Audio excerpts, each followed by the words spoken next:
The new president of Sierra Leone talks candidly about the challenges facing his country and his plans for the future. And the president of Cameroon is waiting to learn if he'll win a 7th term in office. He's one of Africa's longest-serving leaders. Hello, I'm Anand Naidu, and this is The Heat.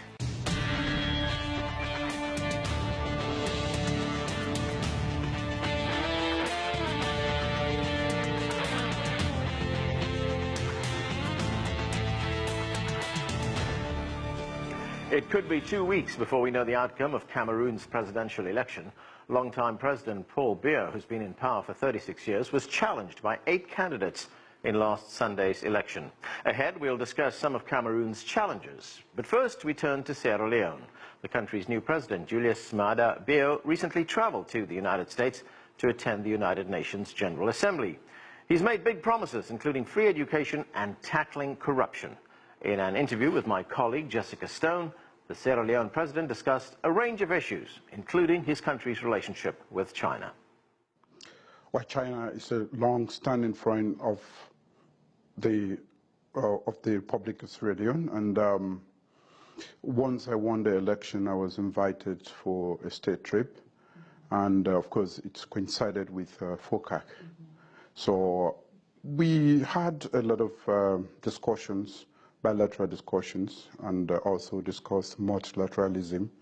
And we had a lot of understanding of key projects within the country regarding the bridge, regarding water supply to Sierra Leone, and other infrastructure projects. Were they conversations or agreements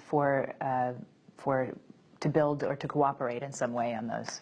To build and to cooperate. We are in advanced stages with some of the projects to build, and in other areas to cooperate, especially when it comes to international trade, making sure that we open our borders so that we can have bilateral trade with the People's Republic of China. We also have key projects like the bridge between our international airport and the city, and we are looking at that. A few proposals have been presented already. Talk to me a little bit about the election that you just won, and congratulations. Voters had to consider their view of the relationship between Sierra Leone and China during that election, and you were critical of the former president's relationship with China. I wonder what you believe your victory signals about the relationship between Sierra Leone and China, and how you would characterize it now. We are a developing nation, and we look forward to nations that want to help us develop. We have a lot of traditional friends, like the United Kingdom, the United States. We have multilateral engagements with the World Bank, EU, several other groups already. But we also have a very strong relationship with the People's Republic of China. I wasn't critical of the relationship between Sierra Leone and China. I was very critical of a particular project and the way it was shrouded in secrecy in terms of the agreement and the benefit to the people of Sierra Leone. That is the Mamama Airport. It was signed on the eve of election. Nobody was involved in it. It didn't go to Parliament. And so we haven't really looked at the cost-benefit, done the cost-benefit analysis. I was very much opposed to it and still remain opposed to it. In fact, I have cancelled that particular project. If we have to do it, it has to be renegotiated. And we want to make sure it is a win-win agreement or project. One of the things that you've endured is the Ebola outbreak. There's been a slump in commodity prices. There are challenges in your efforts to renew the economy there. What specifically are you doing to address these issues and help the country grow? We inherited a very difficult economic situation indeed, but with some discipline, we have been able to stabilize the situation. Corruption, definitely, I have described as a threat, a national threat. And we have started the process of first reducing or taking off impunity, corruption with impunity. That is when public officials think that they can steal or do anything that is corruption, and that at the end of it all, nothing will come out of it. So we have established a judicial inquiry, which will soon start.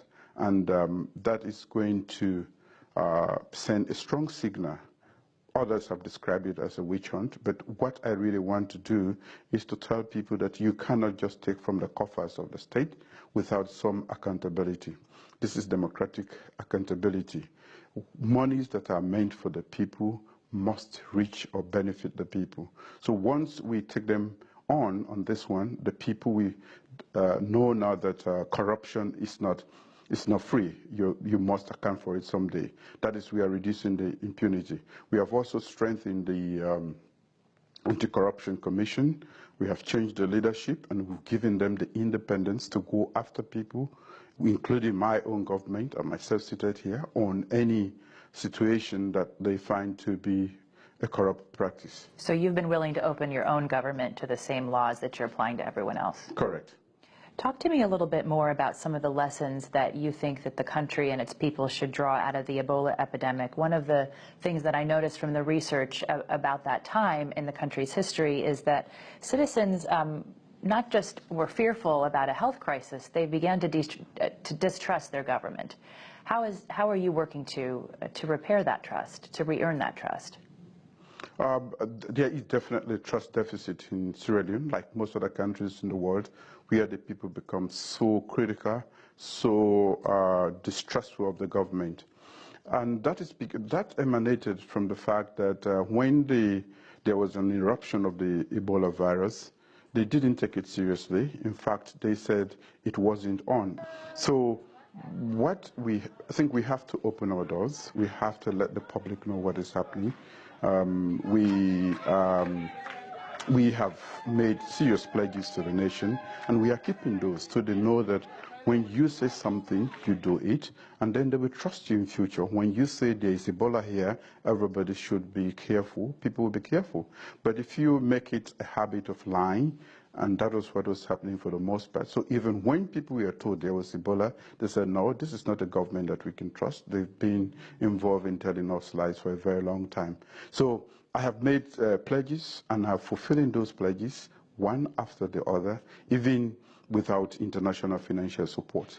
That is going to reestablish some amount of trust and confidence between the people and the government. Obviously, China was a big donor to the effort to fight Ebola in West Africa. Are there ways that you are partnering now with China in terms of improving the healthcare infrastructure of the country? 2 months ago, I actually launched commissioned a facility, a diagnostic facility for tropical diseases that was built by China in Freetown.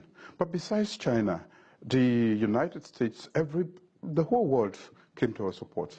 The British were there physically, not just sending. The British were there, the Americans were there, the UN, the regions, different countries actually came to our aid at that time.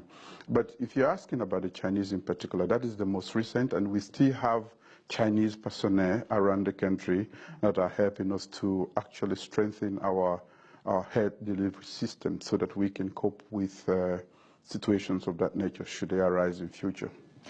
I want to talk a little bit more about investment. There's always been a dependence on foreign aid in Sierra Leone. How do you plan to bring the country's economy to a place where it doesn't need that anymore?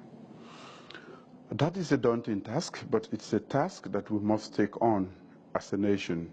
What we have done in the past 5 months is actually a precursor, a demonstration of the fact that we can actually do it if we discipline ourselves. Efficient political and economic management of the state and the resources. Now we have already launched a free education for pre-primary, from pre-primary to end of high school. How are you paying for that? From the local resources. So selling of natural resources is going directly into the education system? We have done, we have revamped the domestic revenue collection system. We have also reduced expenditure, and we are making sure that corruption is on the check. So within 5 months, we have launched successfully, and we are paying for all kids to go to school.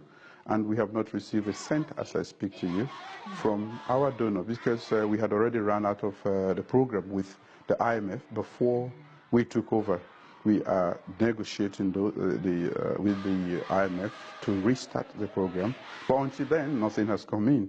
So, but because we are committed and we must show our own dedication and commitment to that particular issue, which I think is important, because you are talking about resources, and most times when people talk about resources in Sierra Leone, they're thinking about the diamond, the gold, and everything, the ore.